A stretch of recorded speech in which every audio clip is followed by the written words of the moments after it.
Good evening, ladies and gentlemen. Welcome back to All for United. This is Timeline Talk. I'm replacing James tonight because I have heard something to do with a sacking, but we'll find out tomorrow anyway. But listen, good to have you all back. Obviously, get your comments in. We're going to be talking about Ronaldo, obviously a little bit more.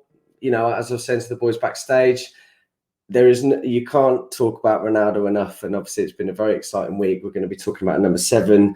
That he's been given, and obviously Cavani giving that to him.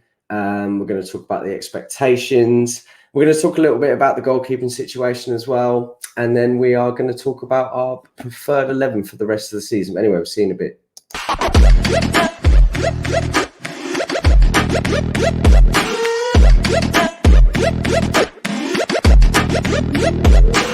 Click subscribe to get daily Manchester United content from passionate Reds, only on All for United.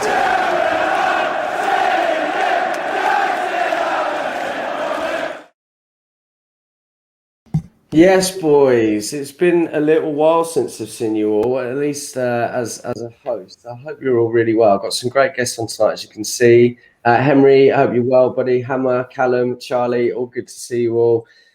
So we've got some really good things tonight. I'm going to aim a couple of these questions at Callum, because I know that he's had a lot of words to say and a lot of things to digest with that. But first of all, I'm going to talk about Ronaldo getting the number 7 shirt, Cavani getting the number 21, and everyone's thoughts on that. So obviously, for me, it was a bit of a sort of conundrum.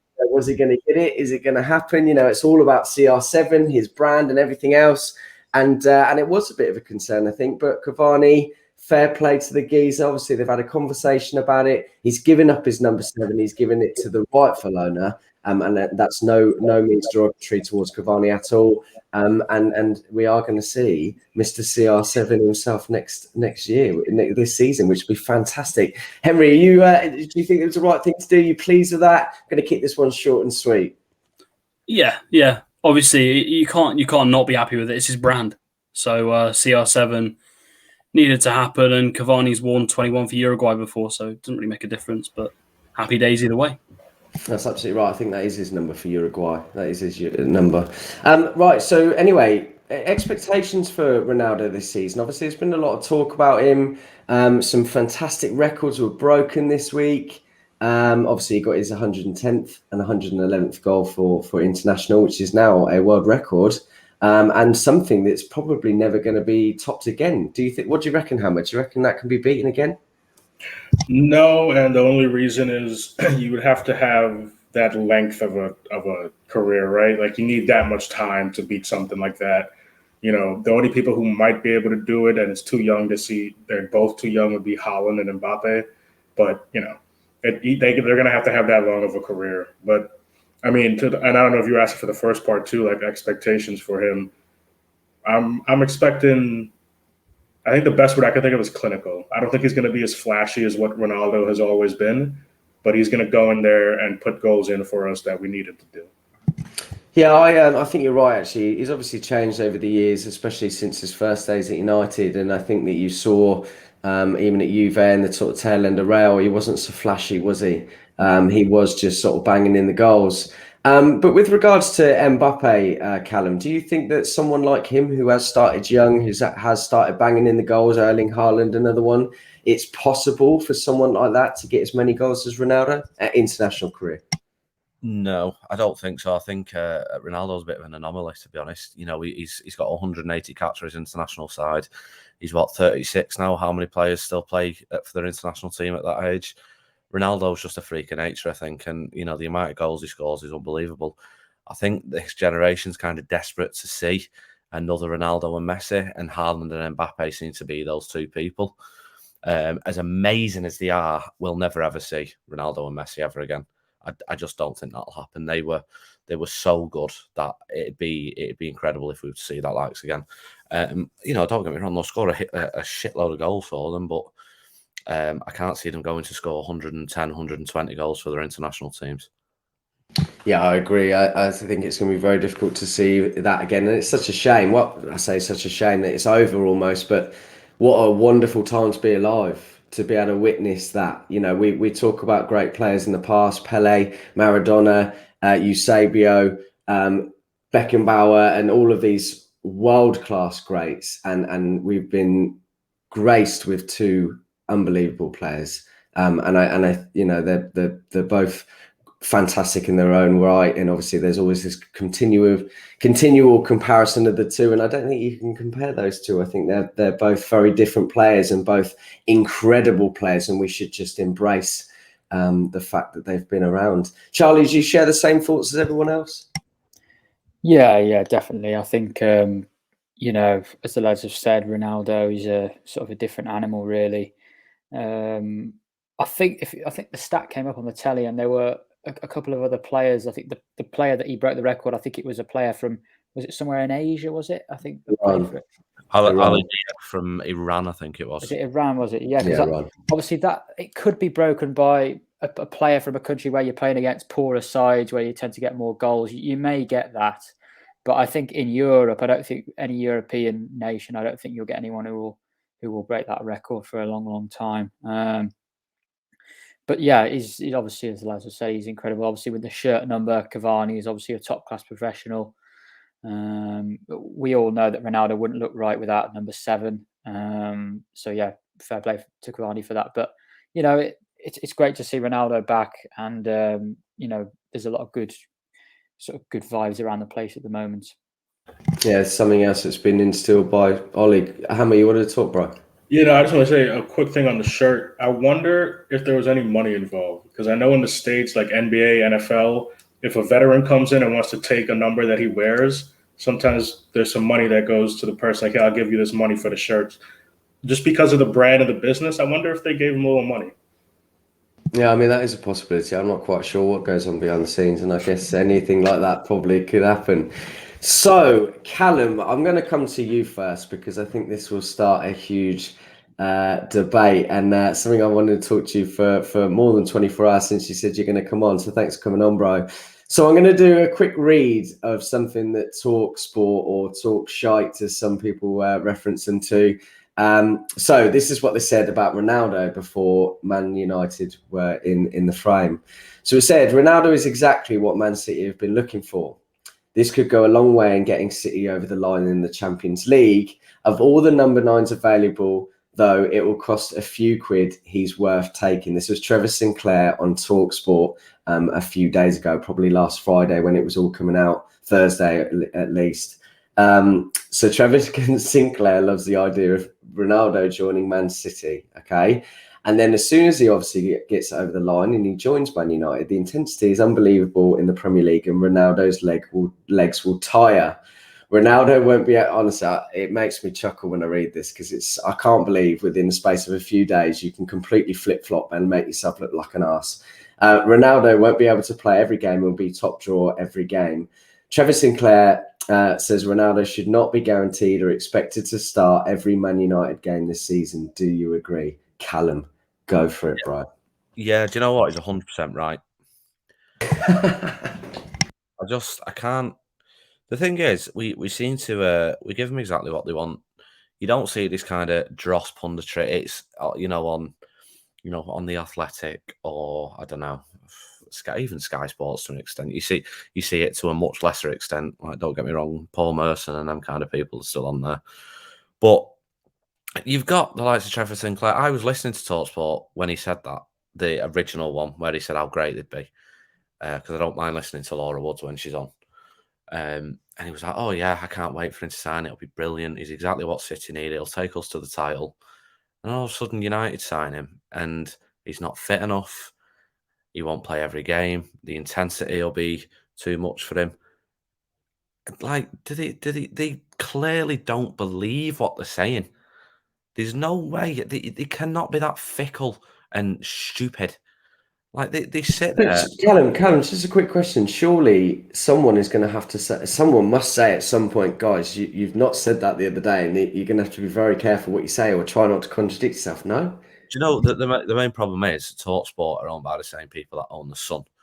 And as we know about that newspaper, they don't care about the truth. They don't care. All they want is a reaction. So when you've got stuff like that, yeah, they could take some kind of brain cell and go, well, that's not what you said 4 days ago. You said it'd be great. But they know for a fact that they're going to sit there, say something so utterly ridiculous that thousands and thousands of people are going to go, hang on a minute, including me, on Twitter, and it'll get a huge reaction. You then got another one today saying, I tell you what, in a final, who would you rather have, Ronaldo or Harry Kane? This is from Gabby Agbonlahor, who played for Aston Villa, and scored 76 career goals for them. Harry Kane's never scored in a major final. Cristiano Ronaldo scored 22. I know that just through Googling it. It took me 20 seconds to find that out. How are these people that get paid so much money that I have to sit there and drive to work? Like, I stopped listening to TalkSport so long ago, and every now and then, if there's a certain guest I know that's on, I'll listen to it for a brief period because I know that they might be all right. But then you've got people like Trevor Sinclair, like, you know, you get out your car, you turn your engine off, then you come back to your car, you turn the radio back on, and then it's just this gimp talking utter drivel. It's complete shite. And then you've got newspapers like the Times saying, "Oh, how's he gonna fit in? He's clearly stopping youth coming through at United." Well, Rashford a few years ago said he couldn't wait to even watch him play, never mind play with him. Greenwood is going to learn off Cavani and Ronaldo, two of the best strikers of the past 20 years. Ronaldo, the greatest player to ever play the game. And these youth players aren't going to understand or be able to learn or even get a game for Man United anymore. A club that has handed at least one youth player a game. What was it, in the squad or something for the past 4,100 games in a row, dating back to before the war. And he's going to stop youth development. And it's just utter drivel to get reactions from United fans.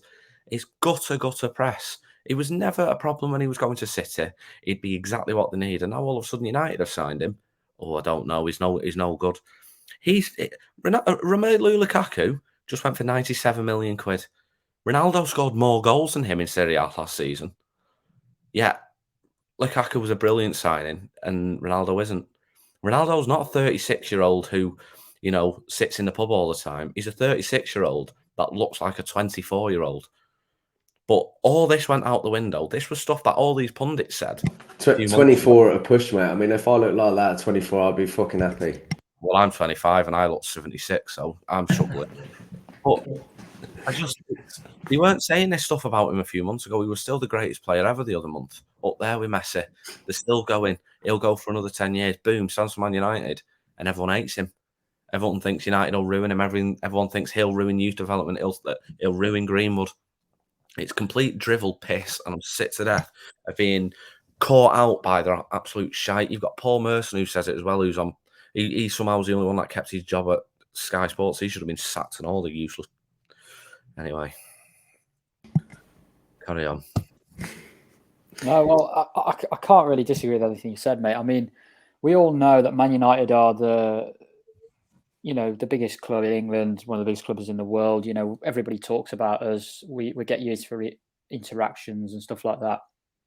But yeah, it's just the bias. You know, Trevor Sinclair. You know, if he's going to City, he's a world beater. If he's going to United, he's shit. You know, and the Harry Kane comments was quite comical, I thought, because I've always thought that Harry Kane was a fantastic player. But he's brilliant. He's a fantastic player. But for me, I still don't think Harry Kane will be remembered if he carries on at Tottenham, because he's never produced an iconic moment in a time. And Ronaldo has scored like 40 odd goals in quarterfinals. Just a very quick one, Charlie. Sorry to interrupt, bro. And Callum stole my stat earlier. He scored in 22 goals in finals. Sorry, right? And Harry Kane has scored 0. Now there is absolutely no reason why anyone would think Harry Kane is not a good player. He's a fantastic player, a great striker. But surely when you look at the small little caveats, you have to look at those sorts of things. Harry Kane has not been in many finals, okay? England, Tottenham once, right? And he's not been able to score those goals. But surely that should be something that's talked about more, right? Yeah, definitely. I mean, you know, Ronaldo, you think about Ronaldo, we all know he's fantastic technical ability, but it's those clutch moments. If you got 5 minutes to go, 10 minutes to go in a final, if Ronaldo's on the pitch, he's gonna get a goal. If not get a goal, he'll get the winning penalty. If not get the winning penalty, he might score a free kick. If not, he might win a free kick that goes to goal. He might win a penalty. He might cross it to Ramos, when he was at Real Madrid. These sort of things, Ronaldo's going to produce. Harry Kane produces it in the league every week, right? More or less every week. He didn't turn up in the Champions League final. He didn't turn up in the EFL Cup final. He didn't turn up in the Euros. And he doesn't turn up in big games. It's as simple as that. And we can talk all day about Tottenham being a poor side, but if he was that ambitious, he would have left by now, surely, Harry Kane. If he wants to win the trophies, he should have left. But yeah, the comment was utter, as Callum said, it's utter dross. It's just to get United fans talking. And it does work, of course, because we're talking about it now. But yeah, the thing about Lukaku as well, Ronaldo scored more goals than Lukaku, but just because Ronaldo's 36 years old and, Chelsea have just won the Champions League, Lukaku seems probably a better signing. But yeah, it's just to get United fans talking.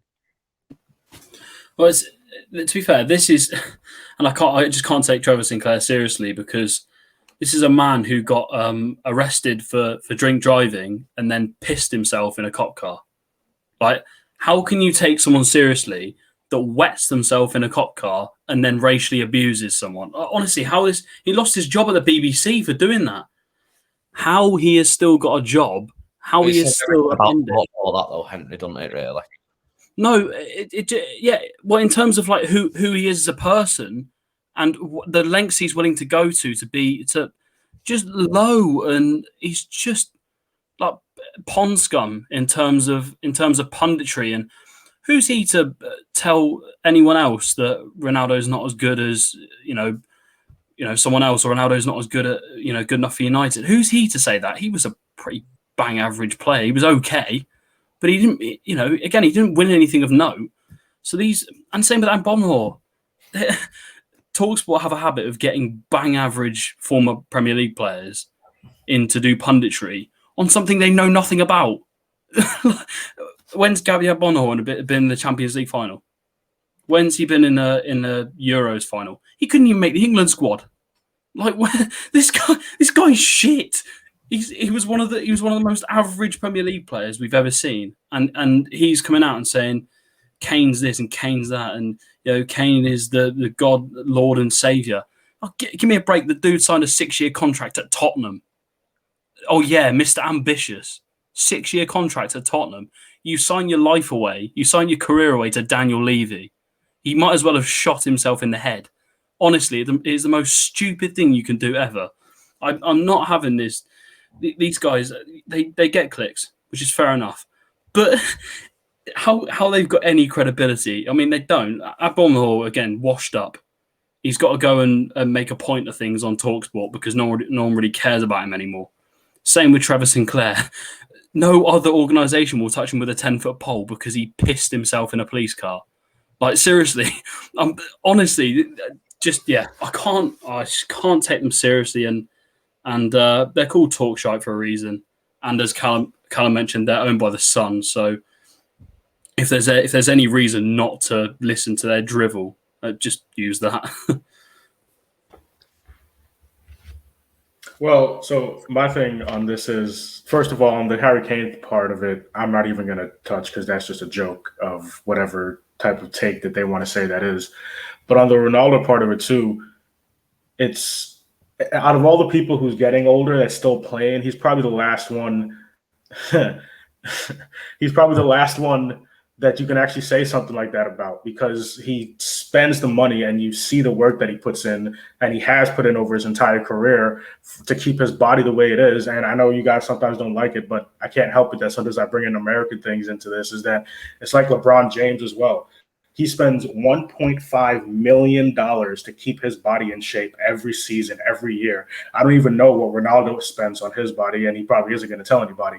But, like, that is what you're trying to say is going to get tired, is going to not be able to keep up. He's been doing this his whole career, changing leagues where you have to adjust and keeping the same consistency.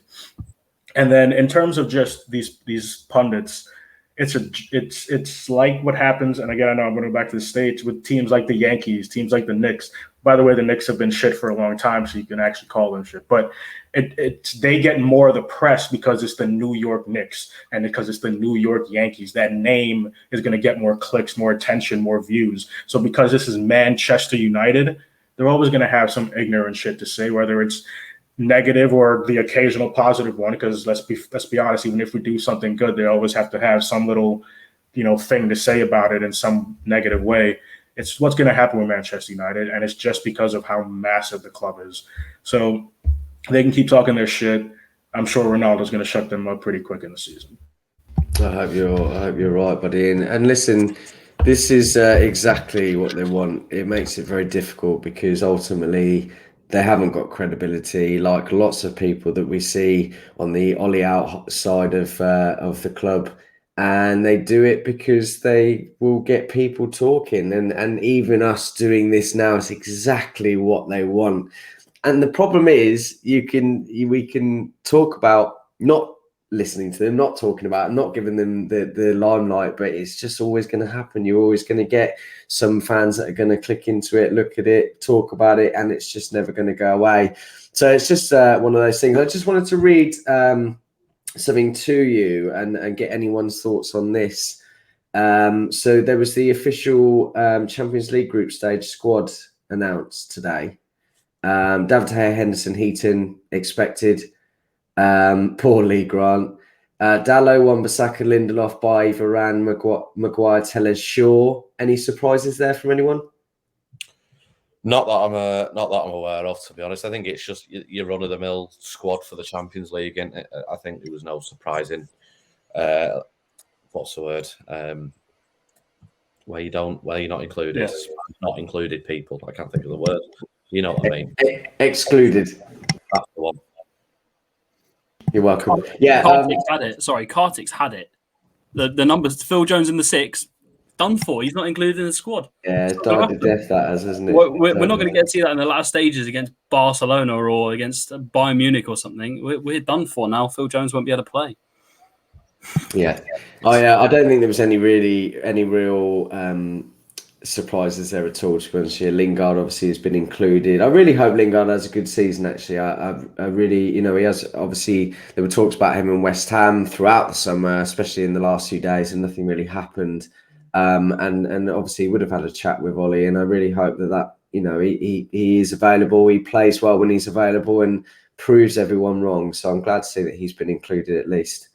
So anyway, we're going to move on to our preferred 11, obviously with the window shut, with the players that we know have come in, the players that we know that have gone out, our preferred 11. And I was in the conversation only a couple of days ago about David De Gea and Henderson. Now, you're probably all aware of my thoughts on it, and I'm sure it's similar, or you might have a different thought on it. But I feel that David De Gea is done very well the last two games. And he does do well on a number of occasions, and it's very difficult to rock the apple cart when a player is playing so well. He's still not commanding, still not really coming out for the ball, which we see more in Henderson. But he made some miraculous saves against Wolves the other day, and has actually started incredibly strongly. So, Hammer, would you keep him in for the moment, or would you go back to Henderson as soon as he's fit? So I do know that earlier last season I was talking about the transition from De Gea to Henderson. It is unfortunate that Henderson picked up an injury and now does have to come back into the squad. But no, I'd keep De Gea, even though I did say what I said in the past. But if he can continue, and of course, I think that he had that insane save that helped us not lose that game, the double save.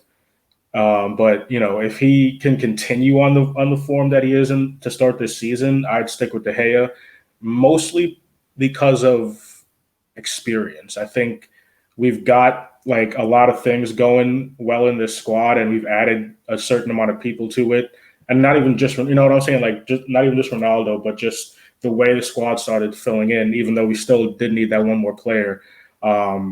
Yeah, I'd keep De Gea until if he starts getting shaky, like we know he was last season. He was missing some, like some balls were going through his hands and things like that. If that starts happening again, then we might have to look at Dean again. And then for the starting 11, I'd go with Shaw. Hang on, we'll come on to that in a minute. We'll come on to that in a minute. Yeah, you're jumping the gun, bro, but I like your tenacity. Callum. Look, the way I look at it is a couple of seasons ago, maybe even last season to an extent, when De Gea went out of form, there wasn't that backup to go for. We had Romero, but he clearly wasn't going to be the number one. So it kind of wasn't the competition that was there that was needed for De Gea. Now that's there in Henderson. You saw it last season when it slowly filtered into Henderson becoming the number one. Personally, I think he probably would have been number one had he not got injured. And De Gea saw that and thought, well, I need to step my game up and I need to show that I can keep consistent form in the goal. And he started the season like that. But the thing is, now he knows that he needs to keep that consistency and he needs to keep saving important shots and he needs to command his area more because, look, if he doesn't, he knows that there's somebody there who will happily take that number one jersey away from him. And as we've seen, Henderson can do that. Henderson obviously went along to Sheffield United and it's Manchester United. It's a different kettle of fish. He needs to prove that he can handle, being in the Stretford end and handling that pressure in front of people. But, he's made a couple of mistakes so far, but, De Gea did when he first came. So did Van der Sar. Schmeichel made a lot as well. So I think De Gea is kind of aware that his position is under threat now. And I'm hoping that will keep him at the top of his game. Personally, I think from a personal point of view, I think Henderson would be better just because he commands his area so much more. It gives the defence that much more confidence to step up that little bit more because they know they've got a commanding goalkeeper in box. But yeah, I think at the minute, stick with De Gea until something drastic happens, whether it's an injury or quite a drastic mistake. Yeah. Well, we did a show, I think, a few months ago, or it was a few weeks ago, I don't know how long it was, where we debated this issue. And I was one of the only ones who said De Gea should be our number one at the start of the season. And I still feel that way. I think that the performance against Wolves I think we put out a poll, didn't we, before the show, and it was sort of 86-14 or something in De Gea's favour percent in terms of the number one. And I think you would have seen those figures drastically different if De Gea didn't have that good game against Wolves. I think it's sort of with these keepers, we've got to make sure that we're not reacting after one game or two games. When Henderson comes back, Ollie's got to make that decision. You either put Henderson in straight away or you stick with De Gea. If one keeper makes a mistake, you cannot keep chopping and changing. You have to stick with your number one. Now, obviously, if De Gea has a shocker or Henderson has a shocker for a number of games, then you can think about it. But just one bad game, if keeper doesn't make a save, I don't think that's the way we should go about it. I think Ollie's got to put full trust in a number one. Then if that person gets injured, that keeper gets injured, then you bring in the other. But yeah, I understand the point about Henderson coming off his line. With Varane coming in, we should be looking to play a much higher line. And obviously Henderson will play that sweeper role better. But it's not something that David De Gea cannot be it's not something he can be. He doesn't have to not come off his line. He can receive those instructions. He can receive that coaching and he can practice it. It's not like that's not a part of his game that he can develop. He's not restricted to that. So if Ollie does stick with De Gea, that's something that the goalkeeping coach and De Gea can work on. You know what I mean? They can do drills. They can work on coming out. Because it certainly isn't something that's sort of rocket science. I know there's a bit of instinct involved, a bit of bravery involved, but we saw against Wolves, De Gea actually did that. He came off his line when a ball went in behind. He can do it. I think it just needs to happen more often. But yeah, I think De Gea still is a good keeper. I think Henderson is, for me, more of a decent level, not an average level. I think Henderson would get in the sort of all the bottom half sides in the league. I'm not sure he'd get in a lot of the top half sides, but that's always up for debate. But I still think De Gea is the better goalkeeper. But it going into the future, the way we play football, you may see Henderson slightly more in favour. We'll see how it goes. But as I said, we've got to stick with that number one for the league and the Champions League or whatever it may be, I feel Ollie's got to make that decision now. I don't want to see it chopping and changing. You need a solid spine of your team, and that needs to be sort of continued throughout a lot of games. Just before you jump in, Henry, very quickly, I'm talking about the poll. I was a little bit surprised by it. And I think the reason why I say that is because we did a poll similar last year where Henderson was the top choice.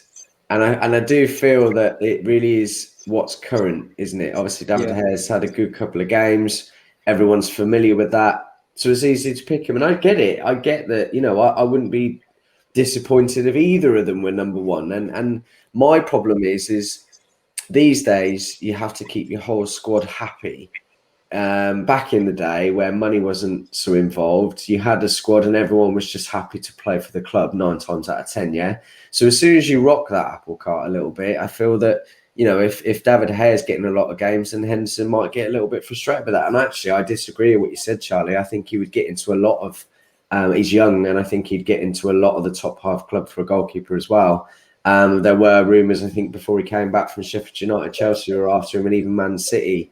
And that doesn't surprise me. I think he's certainly a very good goalkeeper with things to work on, but certainly something exciting to look forward to when David De Gea does go.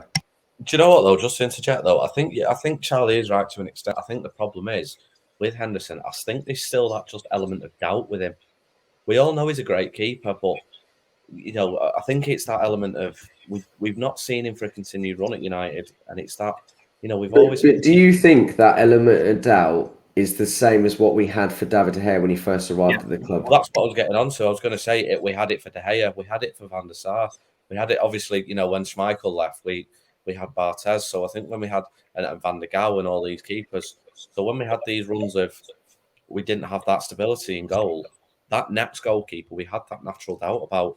And I think we're now hitting that stage where De Gea might be starting to be filtered out and transitioned into Henderson. And with that happening, we're starting to doubt our goalkeeper again.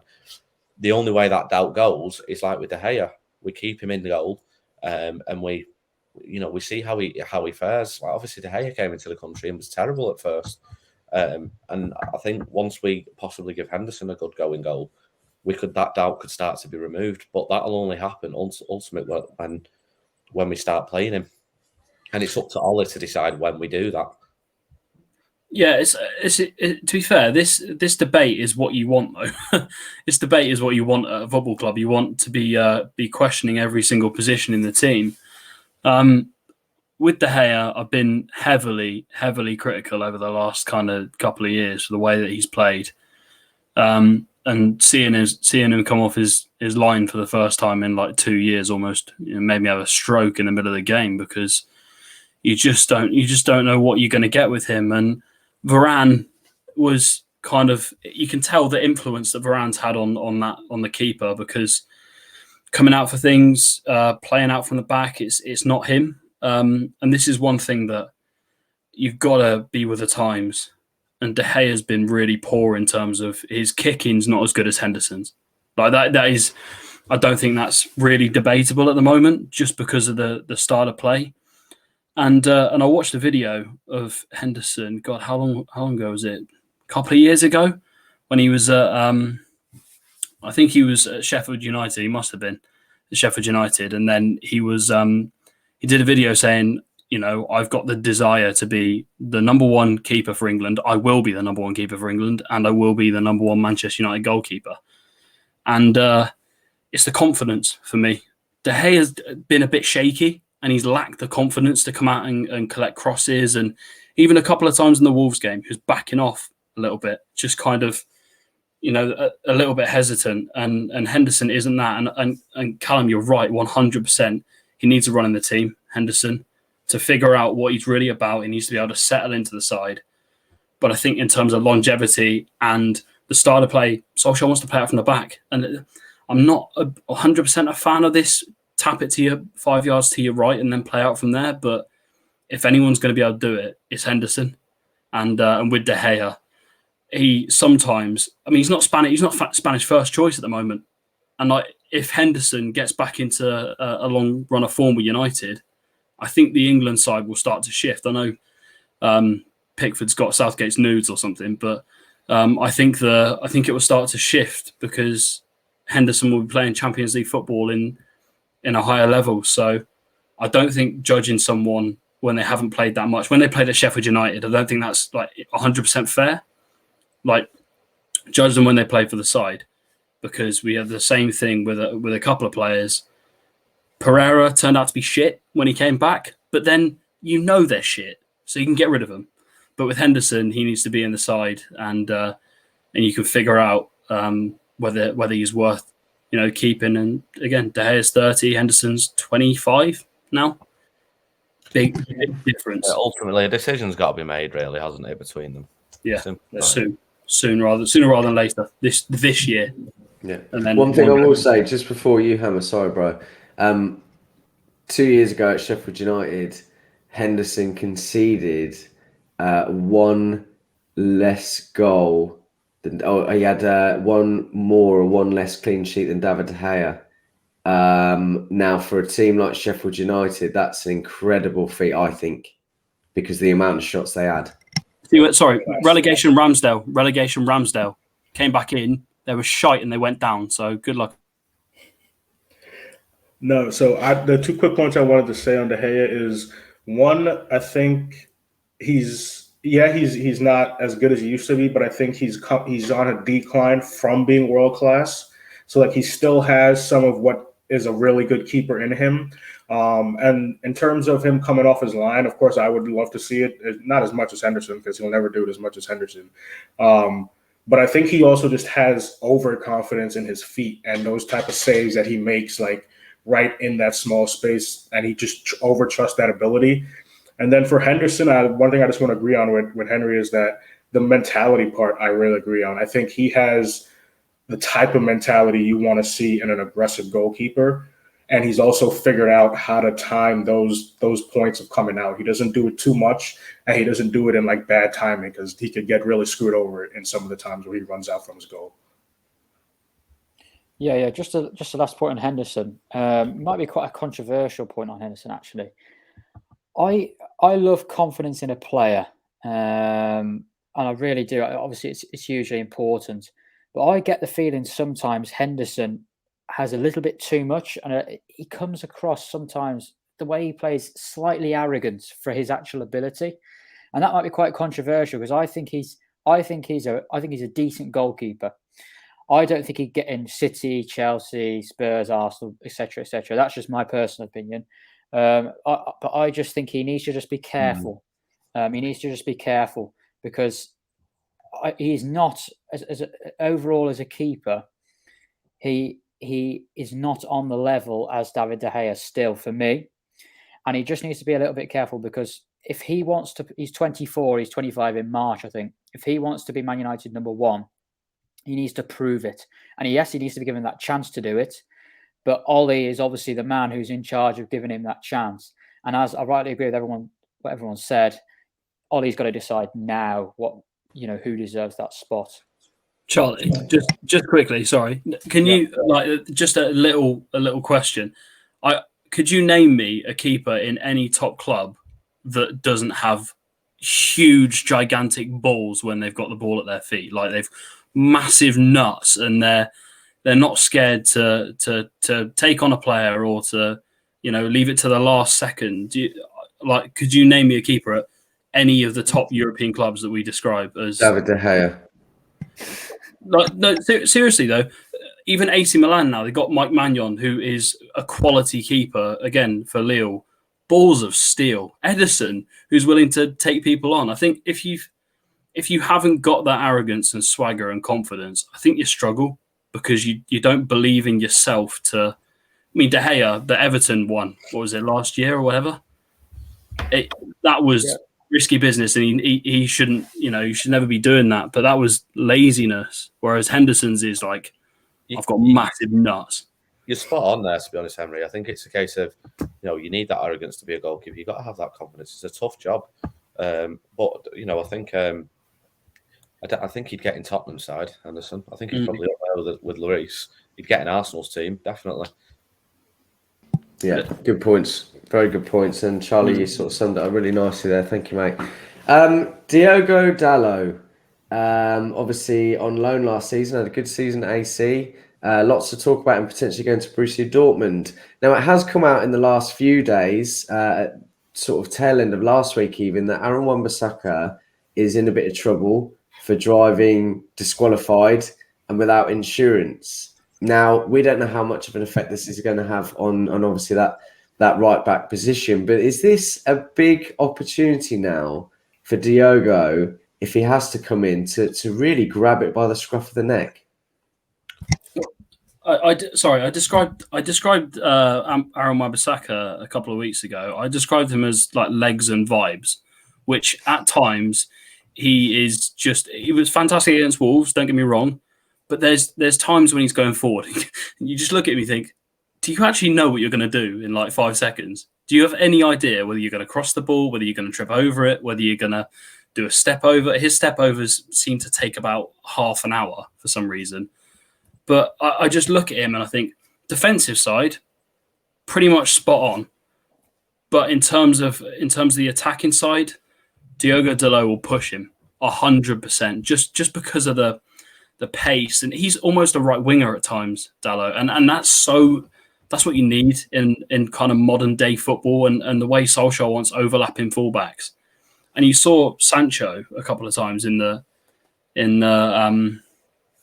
Greenwood as well in the Wolves game, when they get the ball on the edge of the box and then they look right and then they're like, go, please, just go. And he's just Wan-Bissaka standing behind him like, I'm chilling here, it's cool. So there's a bit of an issue there in the sense that he's got a lot of learning to do. I don't think the drink driving thing will have much of an effect, to be honest. They've got chauffeurs that will just pick him up from the house in the morning. I don't think it'll have a huge effect. It's different to Baz Maguire's incident over in Greece when he was actually running from the Rozzers. It's a different story. But you've got 2 quality right backs now. Everyone wanted Trippier, which is fine, which is absolutely fine. But Dalot is young, he's quick, he's got a desire to do well at United, and he's attacking. So against the little bit kind of Norwich and whatever, the Norwich that you just roll over. I'll tell you what, just quickly, I would have absolutely loved Trippier for Ronaldo. He would have banged in so many of his crosses. Not saying Trippier is any better than Aaron Wan-Bissaka, probably on crossing, or Dalot as a right back, but he would have pinged those in, and Ronaldo would have been on every single one of them. I don't disagree, but the price they were quoting, like 30 million for a third, was it 31 now? Too expensive. Yeah. And again, with Dalot, you're getting a younger player who's a little bit quicker, got a little bit more legs on him, and he's got a desire to succeed at United. So Wan-Bissaka could be, if he has a couple of poor performances, he could be in for a rude awakening, because United can't persist with someone who can't attack, because you're so one-sided, as we saw last year. Yeah, man. So I think with Wan-Bissaka, something that I heard people did talk about is that they think Sancho is going to help him out a little bit. I understand his attacking is, quite frankly, it's pretty ugly. I think it kind of matches his Spider nickname when he tries to do those crossovers. But in terms of Dalot, I think I agree with the young thing that you were talking about, and I also think that he's still the type of character in his type of game that he plays that we're trying to get with Trippier, right? He's that attacking guy. He can go up and whip some crosses in like Wan-Bissaka can't. And if you want to talk about step overs, he's got basically a polar opposite, because he's got some real nice step overs that he puts on people sometimes. But I think he has some potential. And I remember some people talking about it in some show a few weeks ago at this point, that he got a little bit of a chance, but he didn't really get a big chance, a decent opportunity at trying to make it into the squad. So I think, we didn't end up getting Trippier. Dalot's the same type of character in terms of player, and he's a hungry kid. And honestly, I think with Ronaldo coming in, Bruno in the team, he has some Portugal national team inspirations in front of him that he's going to be hungry and try to, whenever he gets that opportunity, I think he's going to show people something. Yeah, Diogo Dalot, he's a fantastic footballer, really is. I think that in this team and the way we play at the moment, I think Aaron Wan-Bissaka is necessary in a back four. And the reason I say that is because let's say we've got McTominay and Fred in midfield, and let's just say from last season we've got Rashford, Greenwood, and Cavani as our front three, and we've obviously got Bruno at 10. The issue is that Rashford and Greenwood play very much as inside forwards, and Bruno often vacates the 10 position to play as a second striker. So we often play in possession. We're often in a sort of a 4-4-2 shape. And McTominay and Fred play to cover the spaces that we leave in those attacking areas from those attackers. And Wan-Bissaka's recovery pace is very, very useful. And his one-on-one defending is very important in those situations on the counter. And I don't think Dalot will ever start for United unless Wan-Bissaka gets injured in this system, because I just think he is necessary. And it's the same with Alex Telles as well, again, of Luke Shaw. Luke Shaw and Wan-Bissaka are better defenders, and we need those one-on-one defenders because we do leave a lot of spaces. Our wingers don't do a lot of defensive work, and we need those fullbacks to be very, very strong. In terms of going forward, obviously we've got midfield issues. There has been suggestions about a back three. And obviously, as a right wing back, Diogo Dalot would be a much better option than Aaron Wan-Bissaka. And it would also allow you to play Nemanja Matic and Pogba or Matic and Van der Beek much more comfortably in front of a back three rather than in a 4-2-3-1. So it could actually solve two problems in one. We could get more attacking down the right-hand side at the same time as playing Matic and Van der Beek, having sort of better technical footballers in midfield and less reliance on Bruno Fernandes to produce a moment. So that's just my take on Dalot. He's only going to play in a back five for us, in my opinion. Yeah, good points there, Charlie. And you know what? Other than the fact that in a 4-2-3-1, as you said, the double pivot, as everyone likes to call it, will come out wide to make the cover for Aaron Wan-Bissaka and Luke Shaw. And but do you not think that with Varane playing on that right-hand side of the defence, Aaron Wan-Bissaka is probably not going to have to think about his defensive positioning so much, probably not going to have to cover so much. So that could potentially be an invitation for Dalot to play and be more attacking, to play that high line that you spoke about. What do you reckon, Callum? Do you know what? The slating and the underratedness of this fan base, Aaron Wan-Bissaka, does my tits in. I swear to God. The guy is such a good right back. He gets caught out sometimes, but I think that comes with strength. And I really don't think his crossing ability is as bad as some people make out. I really, really don't. Some of the balls he's put into the box and whipped him in over the past season and a half, however long we've had him, has been genuinely decent for a right back that is apparently consistently terrible at putting the ball in the box. I've always been a fan of Dalot. I've never slated him. And this talk of us bringing Trippier in as competition for Wan-Bissaka, we didn't need. I never thought we needed him. We had that competition there already. When there was talk of him going over to Dortmund in the last few days of the window, I thought, why? It's either because we're getting Trippier, which I don't particularly think we needed. Use that funds for the defensive midfielder that we never obviously got, but that's another argument. But Dalot is a very, very good right back, and so is Wan-Bissaka. These two players being there and giving each other competition, yeah, I get the argument of a wing back for Dalot. He's a fast, attacking-minded right back, but I don't want to sound like Stu here or Sam Allardyce or Neil Warnock, but isn't the job of a right back to defend? And he's frigging excellent at it. I do agree with you. Just very quickly, Callum, I really like Aaron Wan-Bissaka, and I do think he gets a lot of unjustified criticism. And you're absolutely right. I think he is very underrated getting forward. I think that they focus too much on that, and actually provides a lot more attacking threat than people give him credit for.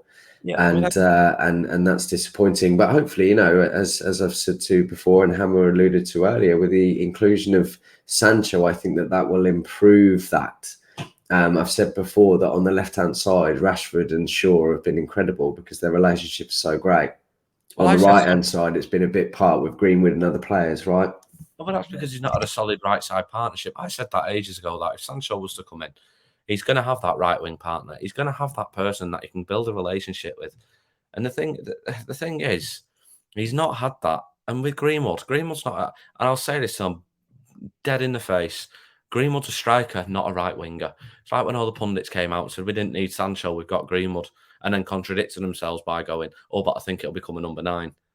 You know what I mean? It's just ridiculous. Dalot's a great player, so's Wan-Bissaka, but you're absolutely right, Mark. He is so underrated, and I genuinely think the problem is, and the reason why he's so underrated, is Trent Alexander-Arnold is the exact same as Wan-Bissaka, but attacking wise, not defensively. He's almost like a polar opposite as a defender, and the polar opposite as an attacker, if you get what I'm saying. The problem is, because the modern fullback has developed so much into this attacking player, that's now what kind of what they're judged on now. And I get it to an extent, but it's also not fair on those that, as a traditional fullback, are very good at what a traditional fullback's supposed to do.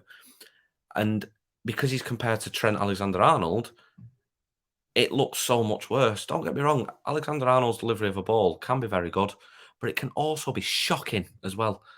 But no one focuses on these points. And the problem that this is, it's led to an unfair assessment of Wan-Bissaka, I feel. He's a brilliant defender and a decent attacker. But his first and foremost job is to defend that 18-yard box, which he does very well. Improvements are needed, don't get me wrong, especially when the ball's coming into the box. But he's still a very good right-back and a very good defensive right-back. And now with Sancho doing the attacking, and with the support of Wan-Bissaka, I think we'll start to see a big improvement of him. Don't forget, he's only young. He's still got to develop that game as well.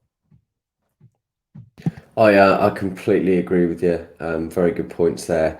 And let's not forget as well, Trent last season got found out. In the season before, they were attacking, and of course he's going to look good. But as soon as they had teams coming at them like they did, Trent was absolutely ridiculed for not being defensive enough. Yeah, it's whatever suits the narrative and whatever suits the style of play. And you're absolutely spot on. Right, I'm going to have to be really quick for the rest of the defence. Now, I can I'm pretty sure that we're all going to agree Varane, Maguire, Luke Shaw for the back four. Now, unfortunately, Charlie, I know you're going to want to go with your own formation, but we're going to do a 4-2-3-1 because that's what's going to happen. That's what the way Man United are going to play. So I want to know very quickly, I'm going to do a quick fire for these, for the double pivot, okay? Henry first, Hammer, Charlie, Callum, okay? So give me your 2 in those positions and your reasons why. 2 minutes, go. Muck Sauce or Muck Sideways, take your pick. And Pogba have got to go in a defensive position. And again, just because I love Matic and I know Charlie's a big admirer and I do like the way that he plays, but his legs are kind of stiff as a brick at the moment. You just, you watch him run and you think, oh my God, something's going to snap or you're going to fall over. So, I would go with Matic and McTominay and Pogba just because of, again, pace and tackling ability. I think have got to play a huge part in this side. Yeah, my 2 are actually the same. I agree with Henry. I wanted to see Pogba and McTominay again after that. It's only a small one, but after that game where they had and Pogba got injured, they were playing great. The only caveat is that the coaching, somebody needs to tell McTominay he needs to play like he does for his country and be disciplined and play defensive because we're going to need that person to stay back there and he can do the job. He just loves going forward too much because he knows he can get a goal. They just need to tell him to sit back. Yeah. This is going to be a bit controversial. It has to be McTominay and Fred. And the reason why it has to be McTominay and Fred is because in this system, those 2 will always play in the pivots because of the amount of spaces we leave in forward areas. Matic and Van der Beek, as good as they are, and I think as good as they are, because Bruno vacates that 10 position to play more like a second striker, McTominay and Fred have a lot of space. I'm not saying that can be good and it can be bad at the same time, but McTominay and Fred have to cover spaces, and they're very, very, very good at getting around people's ankles and covering spaces and tackling. So in Ollie's team, with the players that we've got, with the amount of attacking players we play with, we have to play with 2 defensive players in there to stand a chance of, else we're just going to concede too many goals. Well, what Charlie just said is word for word perfect, to be honest. In this system that we play, we have to force Pogba on the left wing at the moment, and we have to force Bruno into the middle. Not force him, sorry, but put him in the middle. We tried it a little bit differently against Wolves, and Fred got taught to bits as that single player. It's quite clear to me why Ollie plays them both, because I thought Fred got absolutely tore apart in the middle of the park on his own. He needs McTominay next to him. He needs him there. And as great as it was at Cristiano Ronaldo, we needed a defensive midfielder. We needed a Neves. We needed a Basuma. We needed a Declan Rice. I said ages ago on this, we needed that more than a centre back, and it wasn't addressed. And unfortunately, I'm curious to see what will happen, because when Rashford comes back, he'll be put on the left. So this was my next question for you. I agree with you, Callum. Defensive midfielder is, for me, the biggest position we need to fill other than the right wing, right? And I am surprised that they didn't do it. So what happens when Rashford comes back and Pogba is now a free player to play in one of those two? I think personally what will happen there is I think Fred will probably be dropped. I think Pogba will come back into the midfield, and I think he'll go with McTominay and Pogba. I think Fred will be dropped. Don't get me wrong. We've said it multiple times. I love McTominay, but I still think he's a top level squad player. Don't think he's a starter for United sometimes. Same with Fred. I think he's a very good squad player. We needed that position filled to the next level, I think. And when Pogba comes back and he's disciplined, but the thing is, Pogba does like to get forward. And with McTominay being there next to him, I hope it gives him that confidence. But I still don't know if McTominay's that single player to put in the number 6. And I wonder if Ollie was told no, and he's going to try and persist with either Fred or McTominay in that 6. But I think it'll be McTominay and Pogba. But at the moment, it's going to have to be Fred and McTominay. I can't say McFred because it drives me loose. I agree, and sorry, Hammer and Henry, I totally agree. And listen, this isn't the ideal scenario. Ideally, we want a defensive midfielder alongside probably Pogba, but we haven't quite got that. And I think that when you look at the stats, when you look at the big games where we have come out on top, those two have been a pivotal part. And I know that McTominay makes mistakes. I know that his defensive awareness isn't that great, and Fred the same. He can't get the simple things right. But together, they are a more cohesive unit. And I think that it does just work sometimes. Not 100%, not the attractiveness that we want to see, but it works. Listen, Hammer, I know you're dying to say something, bro, but I'm going to have to move on because we're running out of time. Okay, so with that in mind, and you can include Rashford as well, your front three, and I'm going to do a similar thing again. Your front three, your reasons why, same sequence. Go. Wait, front 4 or front 3? Well, we know Bruno's going to be there. I've missed him out. But Bruno, we're all agreed on, right? So the front three, yeah? I was going to put Jones there, Lee Grant. No, okay. No, I'd go with off mine and what I actually think Ollie will go with as well. I think he'll go with Rashford on the left, Sancho on the right, and Ronaldo up top. And Greenwood can play not a bit part, but can be mentored into being a 9. And then we can tell Minarola to shove his thumb right where the sun don't shine next year. So, again, I think that's what he'll go with. I think Rashford's, when he comes back in, when he comes back fit, we could see a resurgence and a completely different player, a Terminator in that position. And then, you can't leave Ronaldo out. I mean, Trevor Sinclair might try, but you can't leave Ronaldo out. And again, Sancho has got to build a partnership with Wan-Bissaka, because you keep chopping and changing, then the side becomes a bit unstable. So. Jump in just quickly. Really good points there, actually. And do you think? Well, I'm not asking anybody this, but it's just made me think that maybe we won't go for Haaland at all. No. Maybe maybe, I know we've only got Cavani for another year, Ronaldo for 2, but you always talk about Ronaldo being that happy and that amazed and taken back by Greenwood and how good he is. And we know this, we've seen a lot of this and we haven't even seen probably the best of it. And maybe those 3, and I mean Cavani, Ronaldo, Ole, are the ones that are going to nurture him, and he will be maybe the next best thing. That could be a thing. Oh, sorry, bro. Greenwood's not a right winger, and I know he was last year.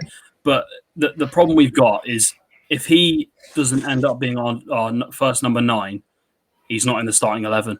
I think it's as simple as that. I think Sancho will get in 100%. He'll be a mainstay. Rashford will be a mainstay. Same with Bruno. You've got Cavani will leave next year, and we'll have 2 strikers. And I would bomb the Haaland deal off just because Rayola's a big blubbering twat, and negotiating with him is just not worth the time. So I'd honestly do that. I said on the video last week that I was on, we don't need Haaland. We've got Greenwood. That's how good Greenwood is. We just do not need him. I think this next season, I think that front 3 will depend on who's. I know he's going a little bit back to the goalkeeper. I think it'll be, did that whole 3 have a good game? Whoever didn't is dropped. So if I say out the front 3 barring Ronaldo, I think Ronaldo plays every game. I think, and because the thing is, Ronaldo can be shoved to either wing. So I think if Rashford had a bad game, you shove Ronaldo on the left, you put Greenwood up front. I think if Sancho has a bad game, you put Ronaldo on the right and you put Greenwood up front. I think that front 3 has 4 people, 5 people vying for it. I think Cavani will play a very, very much of a squad role this season. So I actually, with the end point that you said there, Cavani playing the squad, I have no problem with that. Having a poacher number 9 with fresh legs coming off the bench every game if we need him to, I'm fine with that. The front 3 is definitely going to be Rashford, Ronaldo, and Sancho. And I think you're right when Henry said there's no way Greenwood's in the next few years taking out Rashford or taking out Sancho. They bought both of them. Well, we bought Sancho to be that other winger for the next decade with Rashford. So that left wing and right wing is set for the next 10 years. And yeah, I can definitely see us not going after Haaland, because I was talking to a friend about United, about the people that are on the team now, and that's exactly what we're talking about, which is for the next at least 2 years, Mason is about to get mentored by Cavani, Ronaldo, and Ole. And I think it is going to do wonders for him. And the last thing I'll say is the only thing Haaland has over Greenwood is that his big ass had a big ass growth spurt and got a big ass frame that Mason never got. That's the only thing he has on him. So for you, Ronaldo, Sancho, Rashford. Yep. Yeah, and was that yours, Cal, as well? You're on mute, but I'm guessing by the small nod that. Yeah. Okay, Charlie, yours, bro. Yeah, this is a very interesting sort of topic. I tweeted earlier, in our front 3, I think whoever we're playing, you need at least one of Pogba, Martial, or Sancho. And the reason being for me is that Ronaldo, if you had a front 4 of Bruno at 10, Rashford, Greenwood, Ronaldo, for me, there's 4 players who mainly, Bruno a little bit different, but he has this sort of part of his game as well. They're 4 players that all like to shoot very early. They take risks early, and they are greedy players. Now, you need greedy players in your team, but you also need a mix of different types of players. If you look at Liverpool, they have Firmino, less greedy, more of a team player, links the play, and Mane and Salah, deadly. And then if you look in our team, if we had Rashford, Bruno, Ronaldo, Greenwood, they're 4 players that all want to shoot. They all want to shoot. They all want to score. It's not a bad thing, but we need one of those on the bench to bring on. And I think my best front 3 for balance would be Pogba, Ronaldo, Sancho. And the reason being that I think Ronaldo would feast on Pogba and Sancho, to be honest. And also, if you're putting all your risk takers on the field at the same time, you've then not got one to bring on from the bench. I think you just need a mix between less greedy players, more creators, more ball retention as well, to keep the play moving, be patient in the final third. Whereas I think if we had Rashford, Bruno, Greenwood, Ronaldo, you've got 4 deadly, nasty goal scorers in there, which is not a bad thing, but we cannot have all 4 of them together. And as well, last point, we need to be very careful with Bruno and Ronaldo, because Ronaldo is sort of this luxury player who I can see what's going to happen already. Ronaldo is not going to do much defensive work. Okay, he's not going to be expected to do that. Bruno does some defensive work, but he pushes very, very high up the pitch. And if we're not careful, if we've got Rashford and Greenwood as well, we've got at least 3 players there who do not do much defensive work. And that's something that Ollie and the coaches need to instill. They need to be instructed. You need to press at this time. You need to press at that time. We need to press as a unit. And I'm not saying that Martial does defensive work, because he doesn't. And Sancho's not good, and Pogba even as well. But it's just about getting that balance between a mix of greedier players and players who are willing to sacrifice a shot or a real risk for the sake of keeping the ball moving from side to side, keeping the play going. It's a very good point, actually, Charlie. You're absolutely right. But one thing I will say, and I've said many times before, isn't this just a wonderful problem to have? That you've got a choice of potentially 6 players that you can interchange. Brilliant. It's wonderful to have. And honestly, when you were talking, I can't remember who it was, someone talking about Ronaldo again, I just, without squeezing it too much, like the emotions that I went through the other day when he joined was just something else. And I honestly cannot wait to see him come back. Cannot wait. Listen, guys, excellent tonight. Thank you so much for coming on. Really appreciate it. Everyone in the chat, thanks very much. Make sure to like and subscribe. We'll be back on for Uncut on Sunday. I don't know which one of these lucky boys might be on too, but we'll have to wait and see. But it should be a good one. But yeah, as I said, thanks for everyone coming on. Thanks for your comments tonight, guys, and we'll see you next time.